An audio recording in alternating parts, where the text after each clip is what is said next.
네, 안녕하세요. 저는 지난 9월쯤에 새로 청년부 목사로 부임하게 된 김형섭 목사입니다. 그때도 처음 부임하면서 잠깐 나와서 담임 목사님께서 저를 소개시켜 주셔서 인사는 드렸었는데, 이렇게 또 나와서 혹시라도 처음 보시는 분도 계시고 할 것 같아서 다시 한번 제 소개를 드립니다. 반갑습니다.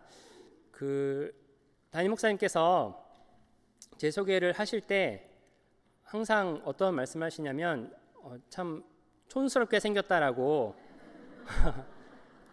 그렇게 얘기하셔서 제가 이 얘기를 할까 말까 하다가 그래도 어차피 언젠가는 다들 들으실 것 같아서 그냥 자진해서 촌스럽게 생겼지만 또 열심히 하겠다는 마음으로, 또 마음이 그래도 안도가 되었던 것은요, 저만 촌스럽게 생긴 건 아니더라고요. 그래서 누구라고는 얘기 안 하겠지만, 그래서 마음이 참 푸근해지는 그런 교회였습니다. 참 감사합니다.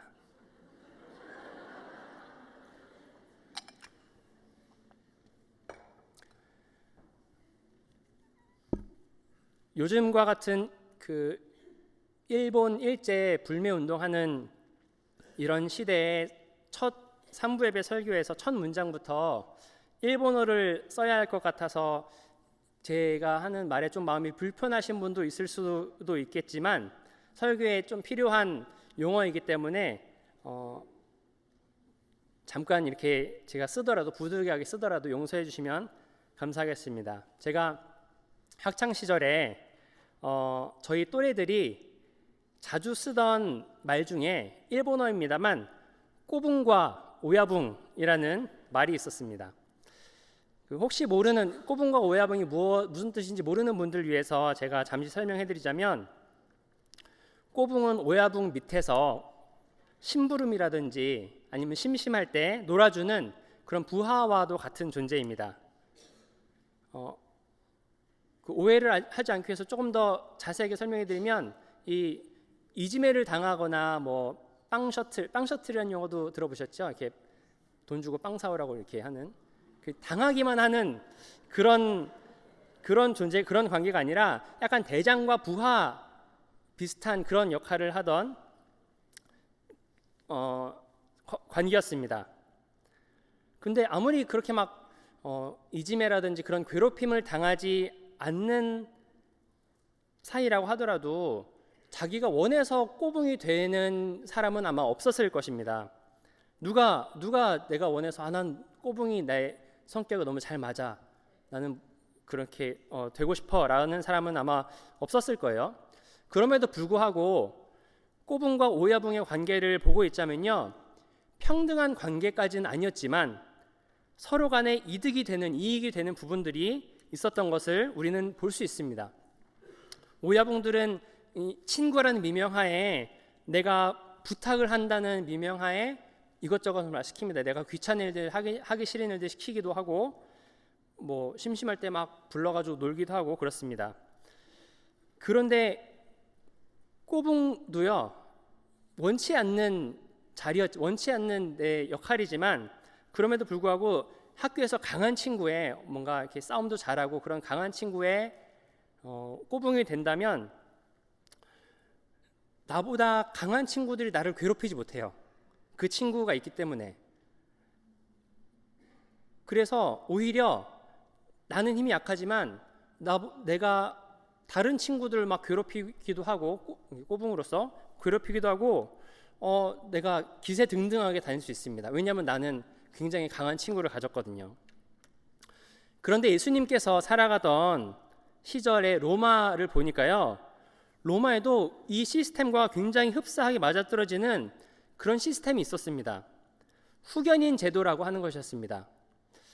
간단히 설명하자면 로마에서도 힘이 있고 재력이 있는 사람들이 있었는데요, 그런 귀족 신분의 사람들이 자신들의 일을 대신해 줄 수 있는 사람을 필요로 했고, 또 그런 일을 해주면서 자신의 안전을 보장해주고 거취를 마련해주고 먹을 것을 주는 그런 사람이 서로 만나서 후견인과 피후견인이 되는 것입니다. 로마에서 이 후견인 제도는요 굉장히 널리 퍼져 있었습니다. 그래서 너무나도 당연한 문화였어요. 피후견인으로서는 내가 정말 좋은 후견인을 만나기 위해서 노력했고, 또 피후견인으로서 그렇게 노력했고, 후견인들은 내가 얼마나 많은 피후견인들을 거느리고 있는지가 그들에게는 명예였고 내 세력을 과시할 수 있는 척도였습니다. 내가 얼마만큼 높은 위치에 있는가, 내가 얼마만큼 힘이 재력이 있는가, 세력이 큰가라고 볼 때는 내가 얼마나 많은 피후견인들을 데리고 있는지를 보면 알 수 있었습니다. 그렇기 때문에 내 후견인이 어떤 사람이냐에 따라서 피후견인도 그만큼의 권력을 누릴 수 있었기 때문에 내가 만약에 후견인이 되지 못한다면 피후견인이 되는 것은 너무나도 당연하고 또한 사람들이 바라던 일이었습니다. 그 당시를 지배하던 문화였고, 거기에 속하지 못한 사람들, 내가 후견인도 아니고 피후견인도 아니고 그러지 못한 그냥 장사꾼들이나 노예들은 그런 법적인 보호를 받지 못하는 위치에 놓여 있기도 했습니다. 그렇다면 피후견인들을 돌보는 후견인들은 로마의 가장 높은 위치에 있었을까요? 아니죠. 후견인들도 그 위에 후견인들이 있었습니다. 그렇게 후견인들의 후견인, 또 그 사람의 또 후견인, 그렇게 올라가다 보면 가장 높은 자리에는 누가 있었을까요? 바로 로마의 황제가 있었습니다. 로마의 황제는요, 자신을 신의 현현이라고 불렀습니다. 신이 이 자리에 나타났다, 왕의 모습으로 나타났다 그래서 자신을 신적인 존재로 스스로 칭하고 모든 로마에 사는 사람들에게 자신을 숭배할 것을 이야기했습니다. 명령했습니다. 모든 후견인들의 후견인이자 주들의 주, 왕들의 왕이 바로 로마의 황제였던 것입니다. 그런데 오늘 본문에서 예수님이 가셨던 이 가이사랴 빌립보라는 도시가 있는데요, 이 도시는 로마의 도시였습니다. 로마의 도시 중 하나였습니다. 이곳은 여러분 잘 알고 계시는 것처럼 예수님을 죽이려 했던 그 헤롯 대왕이 죽고 나자 로마의 황제가 그 헤롯 대왕의 아들 빌립에게 그 헤롯 대왕이 다스렸던 땅들 중에 일부를 주면서 너가 다스려라, 이제부터는 이 땅을 너가 다스려라 라고 땅을 내어준 곳입니다. 그래서 당시 황제의 호칭인 케사르라고도 하고 카이사르라고도 하고, 그리고 자신의 이름이었던 빌립을 합쳐서 가이사랴 빌립보라는 도시가 탄생하게 된 것입니다. 가이사랴 빌립보는요, 굉장히 자연 환경도 수려하고 아주 멋진 자연 환경을 가지고 있고, 그리고 상업적으로도 굉장히 좋은 위치에 놓여 있어서요, 굉장히 번성할 수 있었던 그런 도시였습니다. 그래서 빌립이 다스리던 지방의 주도가 되었습니다. 그 지방의 수도가 되었습니다. 마치 미국 내에서 텍사스 땅을 너가 다스려라 라고 받았고, 그 중에 정말 그 수도로 삼았던 오스틴 같은 도시가 된 것입니다. 그만큼 가이사랴 빌립보는 로마에 속해 있는 도시로서 로마의 모든 문화가 잘 결집되어 있었고, 로마의 황제를 후견인들의 후견인이자 주들의 주요 왕들의 왕으로 경배하면서 살아가고 있었던 그런 사회였는데, 그 사회에서 예수님이 물으신 겁니다. 로마의 황제를 왕들의 왕이요 주의 주라고 불렀던 그 사회에서 제자들아, 사람들은 나를 무엇이라고 부르느냐? 그러자 제자들이 대답합니다. 세례 요한이라고도 하고요, 어떤 사람들은 엘리야라고도 하고, 어떤 사람들은 선지자 중에 한 명이라고도 하던데요. 그런데 이것들은 예수님을 정의하기에 좀 마땅한 표현들이 아니었습니다. 그래서 예수님은 그들에게 다시 한번 묻습니다. 사람들은 그렇다 치고 그러면 너희들은 나를 무엇이라고 부르느냐? 너희들은 나를 누구라 하느냐? 베드로가 뭐라고 대답했습니까? 주는 그리스도이십니다. 다른 복음서에 보면 주는 그리스도이시오 살아계신 하나님의 아들이십니다까지 나오지만 오늘 본문에서는 주는 그리스도이십니다 라고 나와 있습니다. 이것만으로도 사실 굉장히 충분해요. 왜냐하면 여러분 그리스도가 무슨 뜻인지 아십니까? 그리스도는 히브리어로는 메시아라고 표현이 되기도 하는데 그것을 이제 그리스어로 헬라어로 바꿨을 때는 그리스도라고 합니다. 그리스도는 선택받은 자 혹은 기름 부음 받은 자라는 뜻입니다. 이 표현은요 로마의 황제밖에 그 당시에는 로마의 황제한테밖에 쓰일 수 없었던 그런 표현입니다. 선택받은 자는 로마의 황제뿐이에요. 그런 표현을 만약에 썼다가 다른 사람들 귀에 들어가면 로마의 황제의 귀에 들어간다면 바로 죽임을 당할 수도 있는 그런 굉장히 문제적인 발언이었습니다. 로마의 정말 휘황찬란한 문화가 꽃피우고 있는 가이사랴 빌립보 같은 도시가 아닌 그냥 나사렛 같은 시골 같은 곳에서 예수님이 물으셨다면 그냥 넘어갈 수 있었어요. 그렇지만 지금 이 도시 이 자리는 로마의 문화가 꽃피고 있는 중심이었습니다. 그 중심에서 그 도시의 중심에서 로마의 중심에서 제자들에게 예수님은 물었던 것입니다. 여러분, 우리는 오늘 어떤 사회에 살아가고 있습니까? 예수님이 아닌 다른 것들을 우리의 중심에 두고 살아갈 수 있을 만한 그런 유혹들이 참으로 많은 그런 사회를 살아가고 있습니다.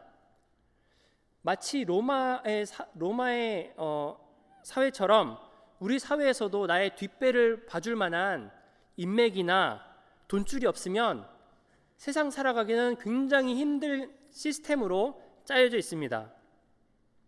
예수님만을 나의 주로 모시고 살아가기에는 내가 만날 사람도 너무 많고 나의 시간도 너무 아깝고 해야 할 일도 너무 많고 하고 싶은 일도 너무 많고 그리고 온갖 미디어들은 우리의 눈을 사로잡습니다. 우리로 하여금 예수님과 함께 할 수 있는 시간을 자꾸만 뒤로 미뤄둬 버립니다. 그리고 그렇게 하는 것이 너무나도 당연한 사회를 살아가고 있습니다. 사회적 이슈들도 너무 많고요. 내가 궁금한 것들도 너무 많고요. 내가 놓치게 된다면 뭔가 뒤떨어지는 것 같은 그런 정보들도 너무나 많이 있습니다. 저는 결코 그런 것에 관심을 다 끊고 하고 싶은 것들 하지 말고 해야 되는 일들 하지 말고 무조건 24시간 주님만 바라보라 그렇게 얘기하는 것이 아닙니다. 그런데 우리의 중심에는 예수 그리스도가 있어야 한다는 것입니다. 우리의 고백이 주는 그리스도가 아닌 돈이 그리스도가 되고 내 개인 생활이 나의 그리스도가 되고 내가 사랑하는 그 무언가가 나의 그리스도, 나의 황제, 나의 로마의 황제가 되도록 내어둬버려서는 안 된다는 것입니다. 우리가 진짜로 경계해야 될 것은요, 우리가 살아가는 이 사회가 우리에게 그렇다고 해도 괜찮아 라고 얘기하는 것입니다. 우리는 그리스도 아래서 그리스도인으로서 예수님을 믿으면서 살아가지만 동시에 세상의 법 아래서도 살아갑니다. 그러면서 사람들이 이야기합니다. 예수님 따르는 것도 좋지, 예수님 따르는 거 좋지만 동시에 세상 가운데서도 우리가 살아가야 되잖아. 세상 가운데서도 순응하면서 살아가야 되잖아. 세상의 인맥과 돈줄을 손에 쥐어야 세상에서 무시받지 않고 편하게 살지 않겠어? 예수님도 섬기고 로마 황제도 섬기고 그렇게 살아봐. 다들 그렇게 살아가잖아. 마치 로마인들이 로마 사회에서는 후견인과 피후견인으로 살아가는 것이 너무나도 당연했다라고 말하는 것처럼 말이죠. 그 당시 로마의 사회에서는요, 로마의 시민권이 나에게 있다고 하면 배급을 받아서 살아가는 사회였습니다. 하루에 한 명당 얼마씩, 음식을 얼마씩 이렇게 주고 그것을 가지고 먹고 살아가는 사회였습니다. 그런데 그 배급이요, 성인 남성이 살아가기에는 부족한 열량이었습니다. 양이 그만큼 많지가 않았어요. 그래서 그것만 먹고 산다면 살아갈 수 있을지 모르겠지만 정말 배 쫄쫄 굶고 영양도 제대로 챙겨지지 않고 그런 사회였습니다. 그렇기 때문에 로마의 시민으로 살아간다면 나의 먹을 것을 누군가가 책임져 줄 사람이 있어야 했고 그것을 찾으러 다니는 것은 너무나도 당연했던 것입니다. 나의 후견인은 나의 생명줄과도 같은 것이었습니다. 그런 존재였던 것입니다. 생명줄이었습니다. 내 후견인 없이는 제대로 나의 삶을 살아가지 못하는 것이었습니다. 그리고 자신들의 후견인들의 위에 있는 후견인들로서 그 저 위에 있는 제일 탑에 있는 후견인으로서 로마 황제는 가장 밑에 있는 사람들에게는 정말로 내가 볼 수도 없고 만나볼 수도 없고 이해할 수도 없는 마치 정말로 신과도 같은 존재였을 것입니다. 그래서 로마 황제가 자신을 내가 신이다, 내가 신의 현현이다 라고 이야기할 때도 그 밑에 있는 사람들에게도 충분히 납득이 갈 만한 그런 사회 구조 시스템이었습니다. 왜냐하면 내 생명줄을 쥐고 있는 사람들의 후견인이니까요. 그런데 이런 상황에서 예수를 주로 고백한다는 것은, 예수를 그리스도로 고백한다는 것은 로마 황제가 아닌 나사렛 저 시골 동네에서 자라난 시골 총각 한 명을 두고 나의 그리스도라고 고백한다는 것은요, 정말로 혁명적인 발언인 것입니다. 단순한 그냥 신앙 고백이 아니었다는 거예요. 그냥 내 삶에 영향을 주지 않는 그런 신앙 고백이 아니라 내 삶을 송두리째 뒤바꿔 놓을 수 있는 그런 신앙 고백이었다는 것입니다.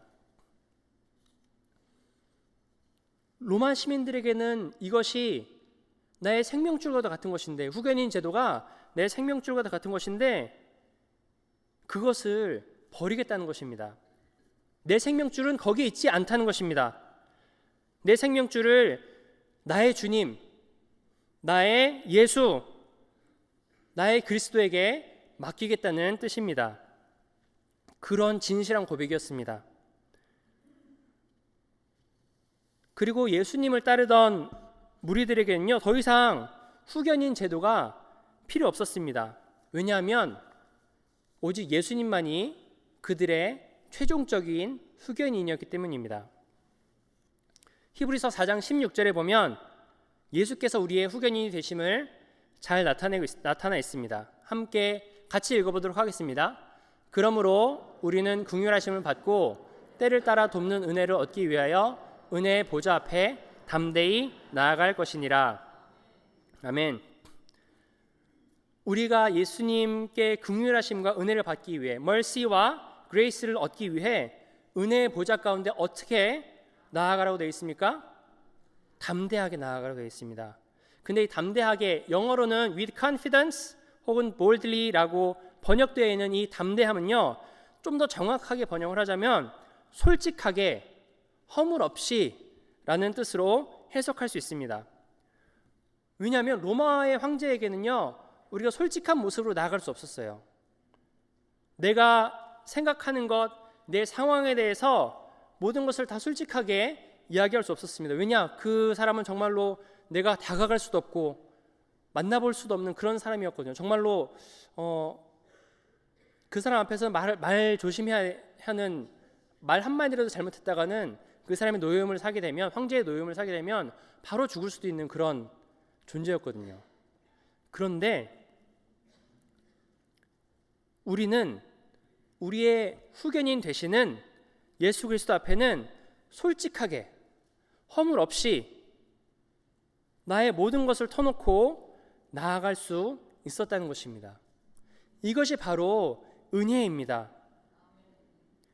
피후견인으로서 내가 가져야 할 의무도 없고 하나님 앞에 내가 담대하게 나아갈 수 있는 것, 이것이 바로 주를 그리스도로 고백하고 따르는 우리들에게 주어지는 은혜라는 것입니다. 주님이 주시는 은혜로만 살아가는 더 이상 후견인이 필요 없었던 예수 공동체는 이 후견인 제도를요 자신들의 방식으로 완전하게 바꿔버립니다. 바울은 그래서 그리스도인들에게, 예수를 믿는 그리스도인들에게 일을 하라고 말합니다. 사도행전 20장 33절에서 35절까지 말씀을 함께 보시겠습니다. 함께 읽도록 하겠습니다.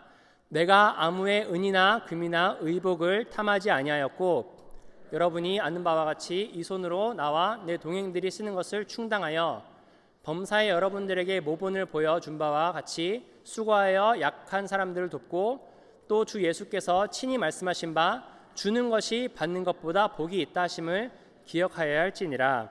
아멘. 로마의 피후견인들은 자신들이 배급받는 것으로 부족했기 때문에 후견인들이 자신들에게 주는 식량으로 먹고 있다고 아까 제가 말씀드렸습니다. 그렇기 때문에 이들은 후견인들을 위한 노동, 후견인들을 위해서 일하는 것 빼고는요 노동을 하지 않았습니다. 일을 하지 않았습니다. 그리고 그건 너무나 당연한 것이었어요. 그런데 바울은요 그 시스템을 따라가지 않도록 그 시스템을 완전히 뒤집는 이야기를 합니다. 예수를 믿는 사람들에게 이렇게 얘기합니다. 너희가 일을 해서 서로에게 도움이 되어라. 서로에게 도움을 주어라. 주는 것이 받는 것보다 더 복되다 하심을 기억하라. 바울 자신도 텐트 메이킹을 하면서 살아갔던 것처럼 다른 이에게도 말합니다. 너희가 일을 해서 너희 자신이 잘 먹고 잘 살기 위함이 아닌 서로의 필요를 위해서 쓰라고 이야기하고 있습니다. 바울이 이야기하는 것이 무엇이냐면요, 이제 더 이상 예수님 외에는 우리에게는 후견인이 없으니까 너희가 서로를 위한 후견인이 되라는 것입니다. 우리 종교개혁으로 유명한 종교개혁자 마틴 루터라는 사람이 그리스도인들은 모두 상호 후견인이 되어야 한다라고 이야기하고 있습니다. 이 루터도요 사실은 루터 시대에 루터뿐만이 아니라 다른 종교 개혁을 꿈꾸는 사람들이 있었습니다. 동시대를 살아가는. 그런데 다른 사람들은요 많이 죽었어요. 그런데 루터는 살아남을 수 있었습니다. 왜냐하면 그의 뒷배를 봐주는, 그를 돌봐주는 힘이 있는 사람이 있었기 때문입니다. 그 사람들도 마틴 루터도 후견인 덕분에 살아남을 수 있었습니다. 그런데 그런 경험을 한 마틴 루터가 무엇을 얘기하냐면 이렇게 얘기합니다. 그리스도인은 상호 후견인이 되어야 합니다.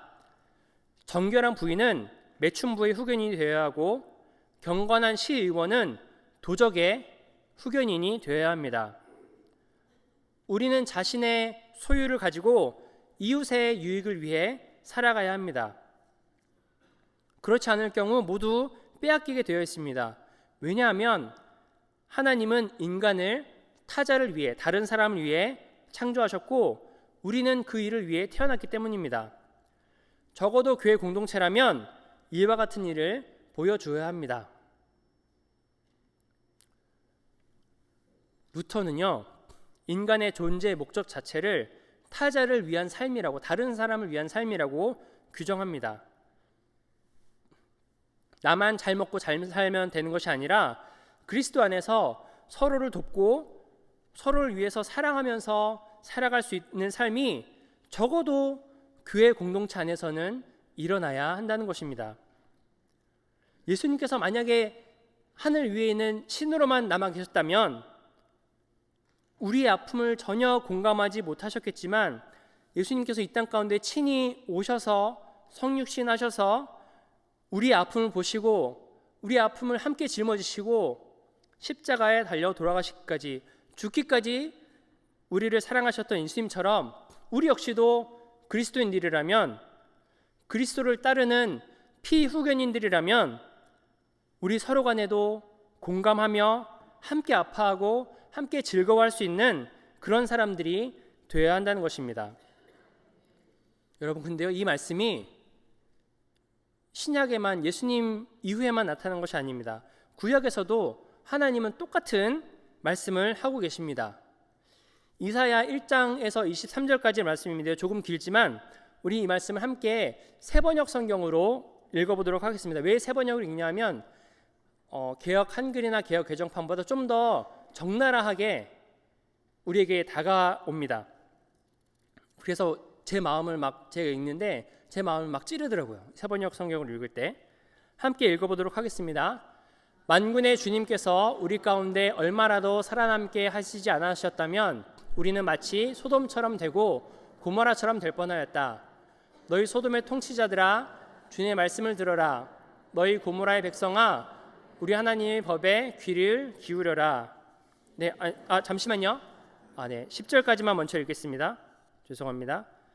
여러분, 이 말씀은요, 이사야서에 나온 이 말씀은 예루살렘에 살아가던 사람들에게 말씀하시는 이사야를 통한 하나님의 예언입니다. 여러분, 예루살렘에 이야기하는 건데 예루살렘을 뭐라고 칭하죠? 소돔과 고모라라고 이야기했습니다. 아까 그 말씀 죄송한데 다시 한번 띄워주시겠습니까? 10절에 보면 너희 소돔의 통치자들아, 주님의 말씀을 들어라. 너희 고모라의 백성아, 우리 하나님의 법에 귀를 기울여라.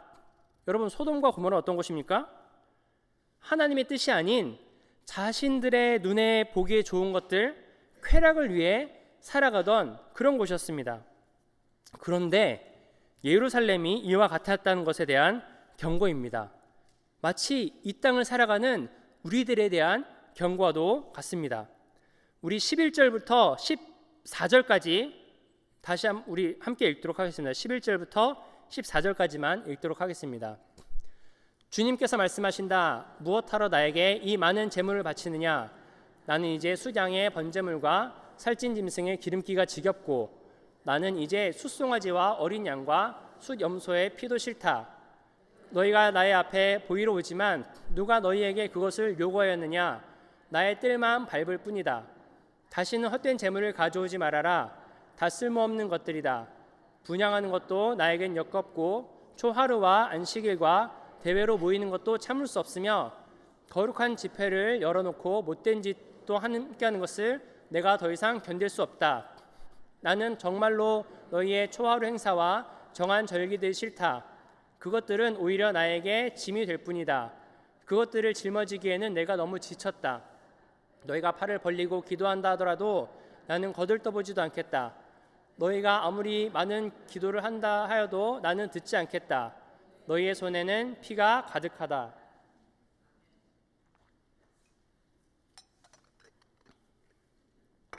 여러분, 제가 이 본문 읽으면서 정말 놀라웠던 것은 소돔과 고모라와 같은 통치자들 그리고 백성들이 하나님 앞에 예배하러 나온다는 것입니다. 저들의 눈에 보기 좋은 것들을 행하면서 또 쾌락을 즐기면서도 동시에 하나님 앞에 예배하러 나왔다는 것입니다. 그리고 그들이 드리는 제물에 있어서는 가장 좋은 것으로 드리고 있습니다. 숫양을 드리고요, 살찐 짐승을 드리는데 그것들은 그들이 드릴 수 있는 가장 귀한 것들입니다. 그런데 하나님은 그것들을 지겹다고 하십니다. 너희는 나의 뜰만 밟을 뿐이다 라고 이야기하십니다. 하나님의 임재 가운데 나오지 못한다는 거예요. 너희가 나의 이름으로 거룩한 집회를 열고 모이는 것을 나는 더 이상 참을 수 없다. 너희의 손에는 지금 피가 가득하다. 여러분, 이게 예루살렘을 향해서 말씀하신 하나님의 경고입니다. 예언입니다. 어쩌면 이게 우리가 살아가는 세상의 모습을 너무나도 닮은 교회들에게 주시는 경고의 말씀이라는 것입니다.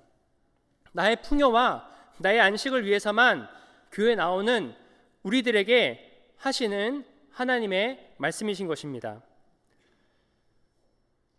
마음이 불편하죠? 제 마음도 이 본문을 읽을 때, 이사야서를 읽을 때 너무나 불편했습니다. 우리 16절부터 계속해서 읽어보도록 하겠습니다. 16절부터 23절까지 마지막까지 함께 읽도록 하겠습니다. 너희는 씻어라, 스스로 정결하게 하여라. 내가 보는 앞에서 너희의 악한 행실을 버려라. 악한 일을 그치고 옳은 일을 하는 것을 배워라.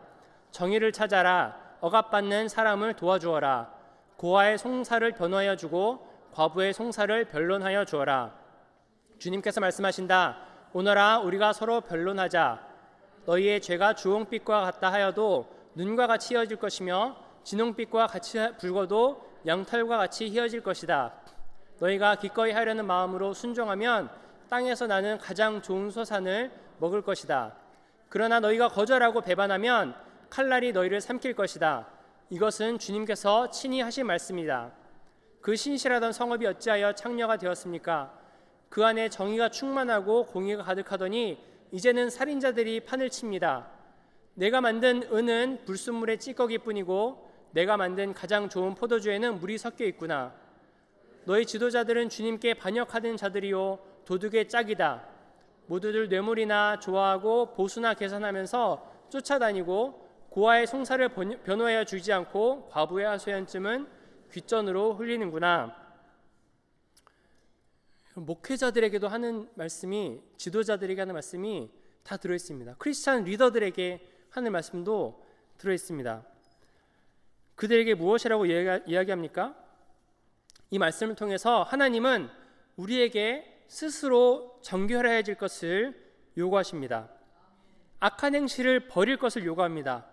그리고 나만을 위한 삶이 아닌 다른 사람, 타자를 위한 삶을 살아갈 것을 우리에게 요구하십니다. 여러분, 여러분들의 주님은 누구십니까? 여러분들의 그리스도는 누구십니까? 여러분들의 생명줄은 어디에 있습니까?